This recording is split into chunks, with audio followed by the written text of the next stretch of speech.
नमस्कार, आदाब, सत श्री अकाल दोस्तों। स्वागत है आप सबका मेरे YouTube चैनल स्वप्निल जंक्शन पर और मैं आशा करता हूं कि आप सभी स्वस्थ और सुरक्षित होंगे। कोविड-19 कोरोना वायरस की महामारी आने से पहले का संसार और उसके आने के बाद का संसार बिल्कुल उल्टा होगा।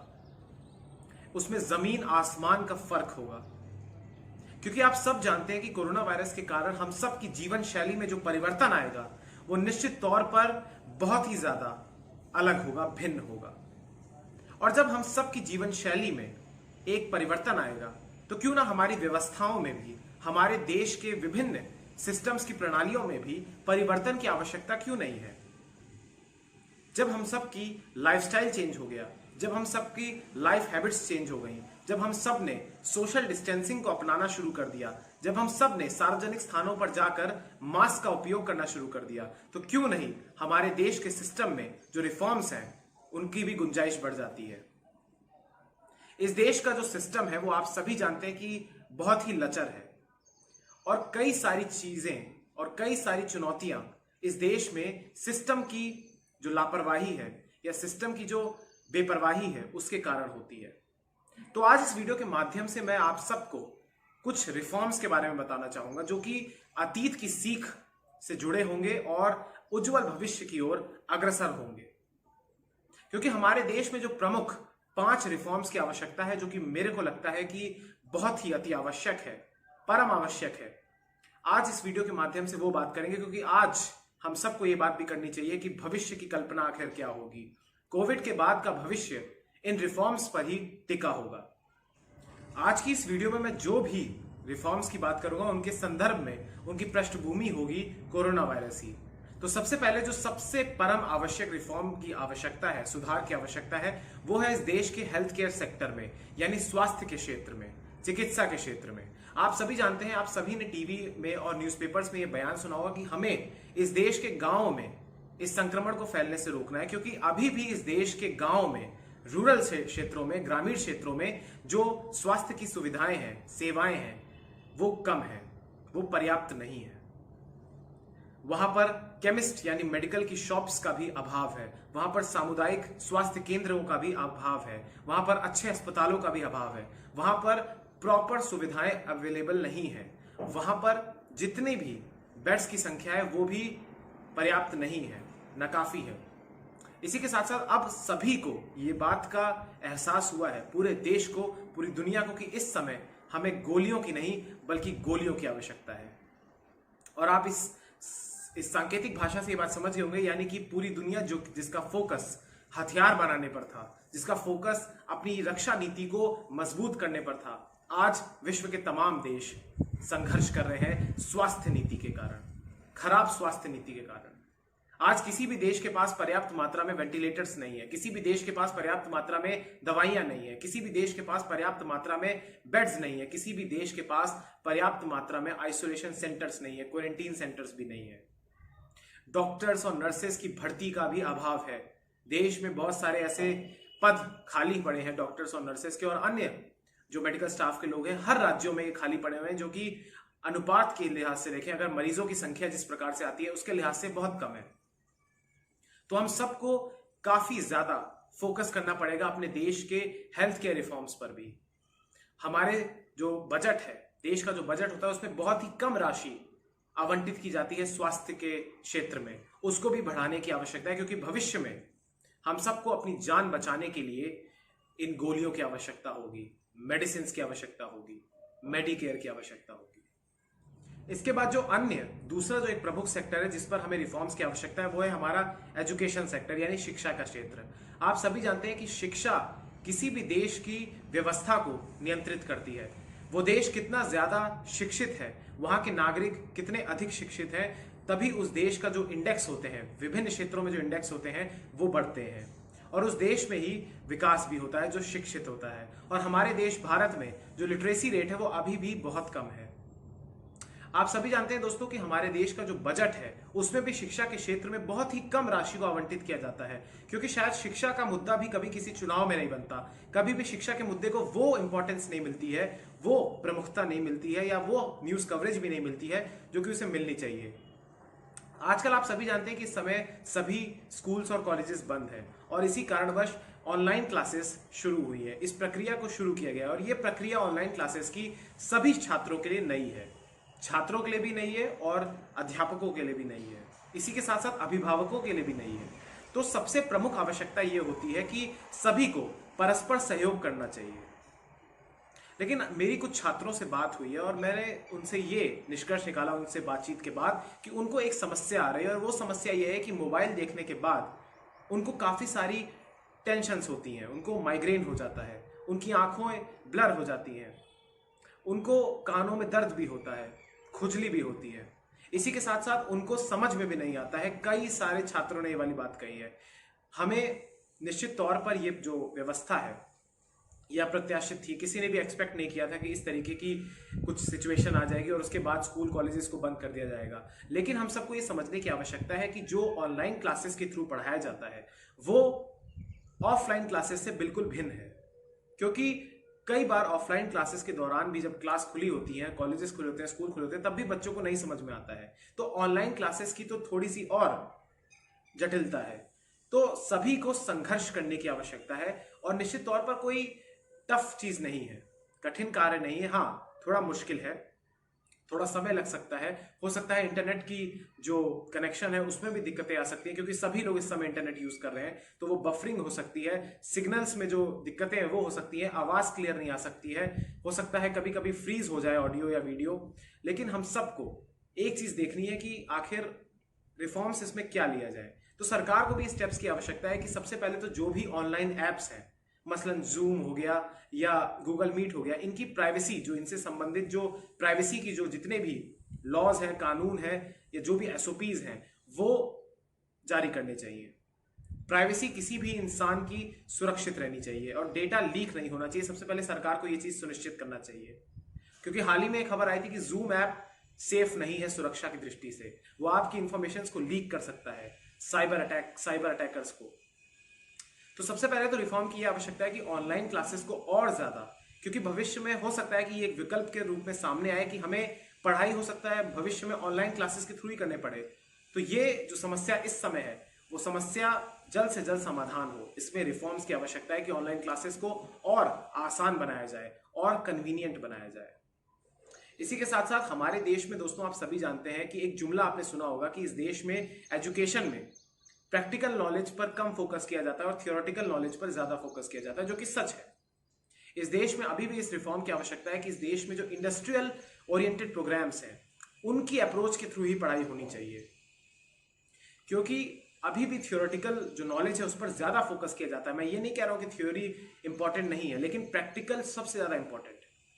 तो इस क्षेत्र में भी बदलाव की आवश्यकता है। इसी के साथ साथ एक राष्ट्रीय पॉलिसी जो कि सरकार ने अभी लाई भी थी शिक्षा के क्षेत्र में, उसमें भी थोड़े बहुत रिफॉर्म्स की भी आवश्यकता है, ताकि इस देश का जो सिस्टम है एजुकेशन का वो और ज्यादा अच्छा बन सके और अच्छे माइंड्स प्रोड्यूस हो सके और इस देश में ब्रेन ड्रेन की जो समस्या है वो भी समाधान हो सके। दोस्तों अब बात करते हैं अगले क्षेत्र की, जो कि है इकोनॉमी का क्षेत्र, यानी अर्थव्यवस्था का क्षेत्र। आप सभी जानते हैं कि भारत की अर्थव्यवस्था कोरोना वायरस के कारण और लचर हो गई है, धरातल में चली गई है। लेकिन उससे पहले भी भारत की अर्थव्यवस्था की जो हालत थी, जो स्थिति थी, वो ज्यादा ठीक नहीं थी। हमारी ग्रोथ 4.5% की हो रही थी, इसके आसपास हो रही थी। तो हमें यह समझना होगा कि इस देश में जो इकोनॉमी का क्षेत्र है, जो कि बुनियाद है इस देश की, एक बहुत ही अहम सेक्टर है, देश उसी से चलता है, रोजगार उसी से मिलता है, उसमें भी कई अहम रिफॉर्म्स की आवश्यकता है। लेकिन मैंने एक चीज, छोटी सी चीज मैंने नोटिस करी है कि इस देश में अभी जो हाल ही में जो वित्त मंत्री निर्मला सीतारमण जी ने जो 20 लाख करोड़ के पैकेज का जो आवंटन किया अलग अलग क्षेत्रों में उसकी धनराशि को, उसमें मैंने एक चीज नोटिस करी कि उन्होंने लोन्स की जो संख्या है, ऋण देने की जो संख्या है, वो काफी अधिक कर रखी थी। कई सारी इंडस्ट्रीज को, कई सारी सेक्टर्स को लोन देने की जो योजना थी उसका घोषणा की थी उन्होंने। लेकिन मेरी ऐसी मानना है पर्सनल लेवल पर, आप इससे भिन्न भी हो सकते हैं, मैं ऐसा मानता हूं कि इस देश में लोन देने से बेहतर है कि आप आम आदमी के हाथ में, आम आदमी की जेब में पैसा दें, ताकि उसके पास खर्च करने को धन हो, ताकि वो मार्केट में जाए तो एक सामान खरीद सके, एक पोटेंशियल कस्टमर की तरह वो जाए और सामान खरीदे। उत्पादन का जो सामान जो मार्केट में बिक्री के लिए रखा गया है उसको वो कंज्यूम करे। शायद वो कंज्यूम करने की जो मैं कहूंगा कि इस देश में जो व्यवस्था थी जो कंज्यूमर्स जब जाते थे मार्केट में तो बड़े बड़े लेवल पर सामान खरीदते थे, वो शायद अब कम हुई है। अब लोग कम सामान खरीद रहे हैं। इसी के साथ साथ इस देश में जो गरीब और अमीर के बीच की खाई है वो वाकई में बहुत ज्यादा गहराती जा रही है। समय समय पर यह चीज सामने आई है उभर के, और अभी भी आप देख रहे होंगे कि कितना ज्यादा जो डिफरेंस है वो कितना ज्यादा है, आपको सबको स्पष्ट तौर पर दिख रहा होगा। तो इस देश में एक ऐसी नीति की आवश्यकता है कि जिसमें जो गरीब और अमीर का फर्क है वो भी खत्म हो जाए और आम आदमी की जेब में पैसा आए।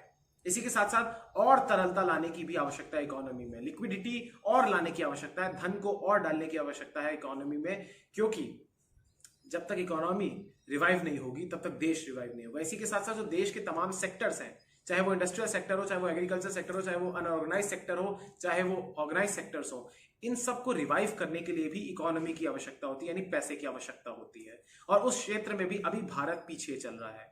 भारत की अर्थव्यवस्था निश्चित तौर पर विश्व की 5वीं सबसे बड़ी अर्थव्यवस्था है। बजट की जो हमारा बजट होता है वो भी बहुत बड़ा है। इसी के साथ साथ जो अभी राहत पैकेज की घोषणा हुई है वो भी निश्चित तौर पर बहुत बड़ा है, लेकिन हमें यह भी सुनिश्चित करना होगा कि उसकी एक एक राशि पाई पाई जो कीमत है, जो राशि है, वो सही तरीके से उपयोग हो। और ये तभी सही हो सकता है जब सही इकोनॉमिक रिफॉर्म्स हो इस देश में। दोस्तों, अब अगला जो रिफॉर्म है वो है डेमोक्रेटिक रिफॉर्म। आप सभी जानते हैं कि भारत एक लोकतंत्र है, विश्व का सबसे बड़ा लोकतंत्र है। यहां पर तकरीबन 90 करोड़ से अधिक मतदाता हैं जिन्होंने वोट करने की जो शक्ति है उनके पास वो है। लेकिन आप सभी जानते हैं कि एक देश में, लोकतंत्र में विशेष तौर पर चुनाव का बहुत ही अधिक महत्व होता है। आप सभी ये बात जानते हैं कि इस देश में चुनाव जो होते हैं वो लोकसभा के अलग होते हैं और अलग अलग राज्यों के अलग अलग होते हैं और अलग अलग तिथियों में होते हैं। तो सबसे पहले तो मेरा मत यह है कि इस देश में एक साथ ही चुनाव होने चाहिए, क्योंकि उससे क्या होगा कि उससे जो देश के संसाधन है, जो देश का धन है, जो देश का परिश्रम है, जो देश के सुरक्षा बलों का जो उसमें ड्यूटी होती है वो कम हो जाएगी, उसका जो स्ट्रेस है वो कम हो जाएगा। अब आप सोचिए कि हर महीने भारत में किसी ना किसी, या तो ब्लॉक लेवल पर चुनाव होगा, या फिर जिले लेवल पर चुनाव होगा, या फिर पंचायत में चुनाव होगा, या फिर नगर निगम के चुनाव होंगे, या फिर राज्यों के चुनाव होंगे, या फिर देश के चुनाव होते हैं। तो हमारा देश हर समय चुनाव के मूड में लगा रहता है। तो सबसे पहले तो हमें एक रिफॉर्म की आवश्यकता यह है कि इस देश में, ताकि इस देश का संसाधन बचा सके, ताकि इस देश का समय बचाया जा सके, ताकि इस देश का धन बचाया जा सके, उसके लिहाज से हम सबको चुनाव की प्रणाली में यह महत्वपूर्ण रिफॉर्म करने की आवश्यकता है कि सारे चुनाव एक ही साथ किए जाएं। इस देश में आप जानते हैं कि अभी कोरोना का काल चल रहा है और सभी लोग लॉकडाउन की स्थिति में है, सभी लोग अपने घरों में बंद हैं, तो इस कारण सारी चुनावी गतिविधियां भी बंद हैं। कोई रैलीज नहीं हो रही हैं, कोई भी प्रचार का कुछ भी नहीं हो रहा है। सब लोग कोरोना में सिर्फ और सिर्फ फोकस्ड है, और होना भी चाहिए। लेकिन इस देश के इस साल के अंत में कई राज्यों में चुनाव भी हैं, अगले वर्ष भी कई राज्यों में चुनाव हैं। तो उन चुनावों को किस तरीके से किया जाएगा? क्या वो चुनाव में कुछ ऐसा किया जाएगा, कुछ सीमित जो वोटर्स हैं उनको पहले वोट डालने दिया जाएगा, या उसके बाद किया जाएगा कुछ सीमित एज संख्या में, यानी इसी एज के लोग वोट डाल सकेंगे, ये किया जाएगा? पता नहीं, ये भविष्य के गर्भ में छुपा हुआ है ये उत्तर। लेकिन ऐसे रिफॉर्म्स की हमें आवश्यकता है कि इस देश में जो चुनाव की प्रणाली है वो चेंज हो। इसी के साथ साथ अब आप लोग देखिएगा कि इस देश में जो चुनाव के प्रचार होते हैं, क्योंकि कोरोना के बाद के जो टाइम होगा उसमें सोशल डिस्टेंसिंग का इतना ज्यादा मैं कहूंगा कि पालन होगा कि लोग सार्वजनिक स्थानों में जुटने से भी कोताही बरतेंगे। तो भविष्य के चुनाव का जो स्वरूप होगा वो भी बिल्कुल परिवर्तित होगा, और उसमें भी रिफॉर्म्स की आवश्यकता है। दोस्तों, इसके बाद जो अंतिम रिफॉर्म इस वीडियो के माध्यम से मैं आप सबके साथ साझा करना चाहूंगा वो है भारत के ट्रांसपोर्ट सिस्टम में, भारत के ट्रांसपोर्ट सेक्टर में, और विशेष तौर पर पब्लिक जो ट्रांसपोर्ट है उसमें सुधारों की गुंजाइश की। आप सभी जानते हैं दोस्तों कि भारत एक विकासशील देश है, और विकासशील देश में पब्लिक ट्रांसपोर्ट्स का, मसलन ट्रेन्स का, एरोप्लेन्स का, मेट्रोज का, टैक्सीज का, ऑटो रिक्शाज का, रिक्शाज का, इन सब का बहुत ही अहम योगदान होता है, बहुत ही अहम रोल होता है, भूमिका होती है। और भारत देश में कोरोना के बाद विशेष तौर पर सोशल डिस्टेंसिंग का जो व्यवस्था होगी उसको लागू करने की बहुत ही अधिक आवश्यकता होगी। और भारत के जो पब्लिक ट्रांसपोर्ट्स हैं वहां पर सोशल डिस्टेंसिंग के नियम का अनुपालन किस प्रकार से होगा यह भी सरकार को सोचना होगा, क्योंकि जब लॉकडाउन खुलेगा, जब स्थितियां धीरे धीरे सामान्य होनी शुरू होंगी, जब पब्लिक ट्रांसपोर्ट्स को शुरू किया जाएगा, तो वहां पर किस प्रकार से सोशल डिस्टेंसिंग की जो लक्ष्मण रेखा है उसको खींचा जाएगा, वहां पर किस प्रकार से 2 गज की दूरी का पालन किया जाएगा, ये भी सोचने वाली बात है। आप सब ने देखा होगा कि भारत में अभी भी जो तस्वीरें सामने आ रही हैं आप सब ने देखी होंगी, उसमें जितने भी पब्लिक ट्रांसपोर्ट चल रहे हैं उनमें भी भर भर के लोग बैठे हुए हैं। उसमें कोई भी सोशल डिस्टेंसिंग का पालन नहीं है। ऐसा लग रहा है कि उनको कोरोना के मामले में कुछ पता ही नहीं है, और इसमें उनकी भी गलती नहीं है। जब इस देश में सुविधाएं इस प्रकार की नहीं है तो आखिर हम क्यों दोष दें आम आदमी को। तो सरकार को सबसे पहले तो विशेष प्रकार की डिजाइनिंग करनी होगी हर पब्लिक ट्रांसपोर्ट में। ये मैं जानता हूं कि बहुत ही कठिन कार्य है, इसमें समय भी लगेगा, लेकिन निश्चित तौर पर इसकी आवश्यकता है, क्योंकि भविष्य में भी क्या पता ऐसा कोई वायरस आए और फिर हमें इसी तरीके की लॉकडाउन की स्थिति में लौटना पड़े। तो क्यों ना उस स्थिति से निपटने के लिए पहले ही हमारी तैयारियों को पुख्ता कर लिया जाए। तो भारत की जो ट्रांसपोर्ट सिस्टम है उसमें भी कड़े नियम की आवश्यकता है, कड़े कानूनों की भी आवश्यकता है कि कोई भी संख्या से अधिक, जो उसकी कैपेसिटी है, क्षमता से अधिक लोगों की संख्या को उसमें ना बैठने दें। पब्लिक ट्रांसपोर्ट में विशेष तौर पर आप सब ने देखा होगा कि रोडवेज की बसों में लोग जितने बैठे होते हैं उससे कई अधिक खड़े होते हैं। ऐसा ही ट्रेन में भी होता है, जो लोकल ट्रेन चलती है, ऐसा ही ऑटो रिक्शा में भी होता है, हर जगह ऐसा होता है। तो इसमें भी एक बड़े रिफॉर्म की आवश्यकता है। दोस्तों, वीडियो के अंत में मैं आप सबके साथ एक छोटा सा सुझाव शेयर करना चाहूंगा, और मैं जानता हूं कि आपको इस समझ में आएगा, और मैं ये भी जानता हूं कि आप इसका समर्थन भी करेंगे। दोस्तों, आप सभी ने इस समय रिपोर्ट्स में देखा होगा, न्यूज में देखा होगा, टीवी में देखा होगा, न्यूज़पेपर में देखा होगा, सोशल मीडिया पर देखा होगा कि इस समय केंद्र और तमाम राज्यों के बीच में टकराव है। जो भारत का संघीय ढांचा है उसमें कुछ राज्य उस पर सवाल उठा रहे हैं, और केंद्र भी ये सवाल उठाता है राज्यों पर कि राज्य उसके द्वारा जो नीतियां निर्धारित की गई हैं उनका पालन नहीं करते। यानी आपस में टकराव की स्थिति हमेशा रहती है, और निश्चित तौर पर एक लोकतंत्र में ये टकराव स्वस्थ भी होता है। लेकिन ये टकराव जब किसी ऐसे चीज पर आ जाए जिसकी आवश्यकता राष्ट्रव्यापी स्तर पर हो, जैसे ये संकट जो कि देशव्यापी स्तर पर है, तो वहां पर एक टकराव नहीं होना चाहिए राज्यों और केंद्रों के बीच। केंद्र के बीच और राज्यों के बीच जो हेल्दी कंपटीशन होता है, जो विभिन्न योजनाओं को लागू करने की जो भागदौड़ रहती है, कभी केंद्र राज्यों पर थोपता है अपनी योजनाओं को, तो कभी राज्य उसकी योजनाओं को जो केंद्र द्वारा निर्धारित होती है उनका पालन नहीं करते हैं। ये टकराव स्वाभाविक है, हर देश में चलता है, हर एक लोकतंत्र में चलता है।